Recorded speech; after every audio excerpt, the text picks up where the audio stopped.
Money myths can cost you big time, and ignoring them might be the worst financial mistake you ever make. While many believe that avoiding the stock market or saving just a little doesn't matter, these misconceptions can seriously hold you back from building real wealth. Are you ready to bust some of these myths wide open? From the truth about credit cards to the power of starting early, let's dive into the surprising facts that could change your financial future. But before we jump in, don't forget to like this video, hit subscribe, and ring that notification bell. Welcome to Market Reflect. The first financial myth is that the stock market is too risky for retirement savings. Skipping the stock market might be the biggest financial gamble of all. The stock market can feel like a roller coaster. One day, you're on top of the world. The next, you're in free fall. But here's the kicker. Over time, those wild swings tend to balance out, turning it into one of the best tools for boosting your retirement savings. Sure, stashing cash in a savings account feels safe, but it's a one-way ticket to watching your money lose value. Enter inflation, the sneaky thief that ensures what you save today won't buy you as much tomorrow. Let's break it down, guys. Savings accounts usually offer interest rates around 0.5% to 1% each year. Meanwhile, inflation in the US is averaging about 3%. So every year, your cash is quietly shrinking. On the flip side, the stock market has historically churned out an average annual return of about 7% after accounting for inflation. For instance, if you toss $10,000 into a diversified portfolio at age 25 and let it simmer for 40 years, you could be looking at over $149,000 when you finally cash out, assuming that sweet 7% return. That's the magic of long-term growth. Now, feeling lost on where to start? Many 401k providers have model portfolios, pre-made investment mixes tailored to your age and risk appetite. If the thought of DIY investing makes your head spin, consider a target date fund. These funds automatically shift to a more conservative approach as you near retirement. Remember, diversification is your best friend. Spread your money across stocks, bonds, and other assets to keep risk in check. And if you're still feeling a bit shaky, think about a managed account where the pros take the wheel.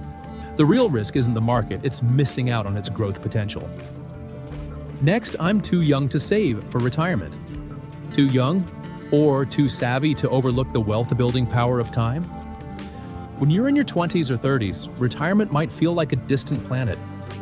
But let me tell you, time is your ultimate ally in the quest for wealth, thanks to a little magic called compounding.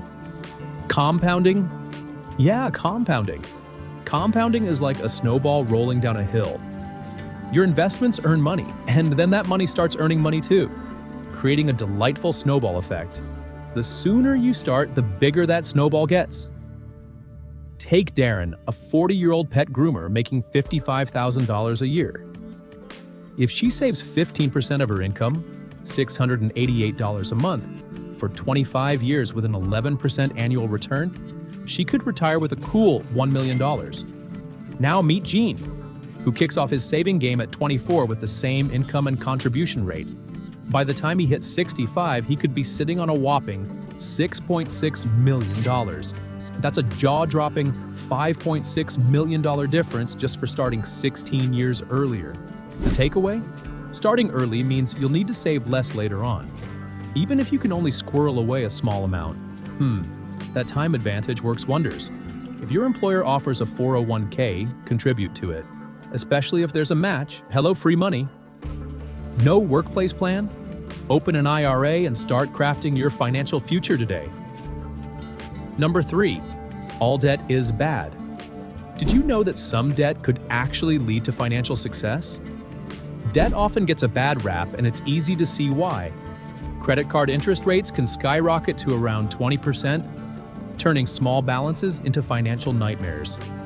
But listen to this. Not all debt is created equal. Some types, like mortgages and student loans, can actually be stepping stones to a brighter future. You heard that right. Take mortgages, for instance. They usually come with lower interest rates, typically between 3% and 6%. And mortgage interest can sometimes be tax deductible. When you own a home, you're building equity. Think of it as a forced savings account that grows as your property value climbs. Now, let's talk about student loans. No one loves paying them off, but they often come with interest rates as low as 4% to 6% and can open doors to higher-paying jobs.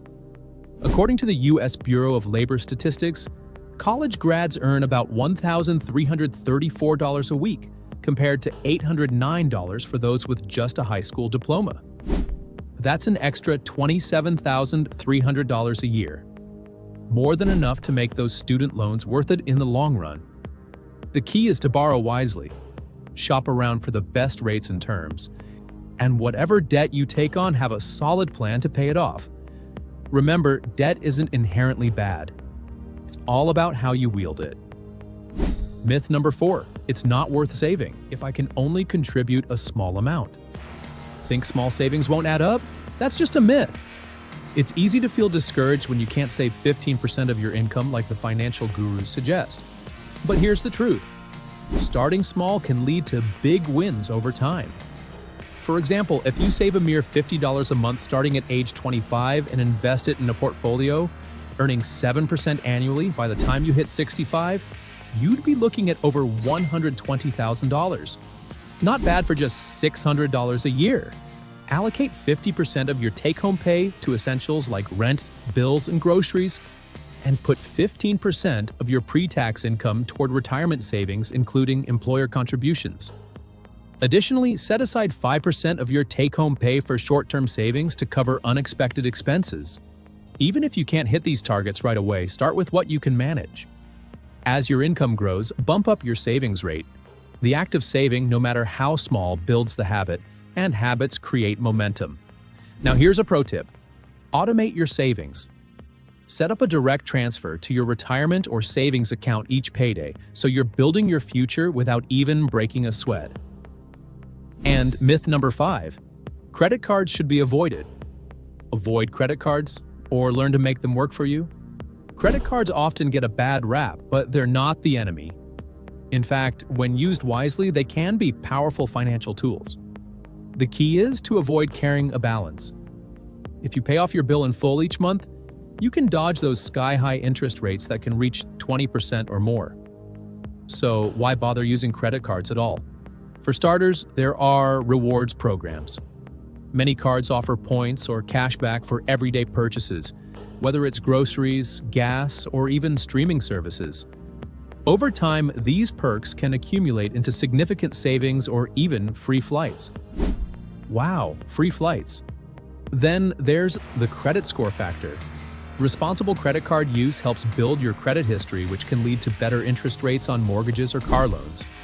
According to Experian, the average U.S. credit score in 2023 was 714, but having a score above 750 can make a big difference when negotiating loan terms. Of course, there are risks involved. Overspending or missing payments can lead to debt spirals, which is why it's crucial to treat your credit card like cash. Spend only what you can pay off immediately. So don't fear credit cards, fear mismanaging them. Used responsibly, they can be more of an ally than an enemy. What financial myth have you believed in the past that you now see differently, and how has that changed your approach to saving or investing? Let us know what you think in the comments. And that's it for today. Hit the like button and subscribe to Market Reflect. Stay tuned for more and catch you at the next one.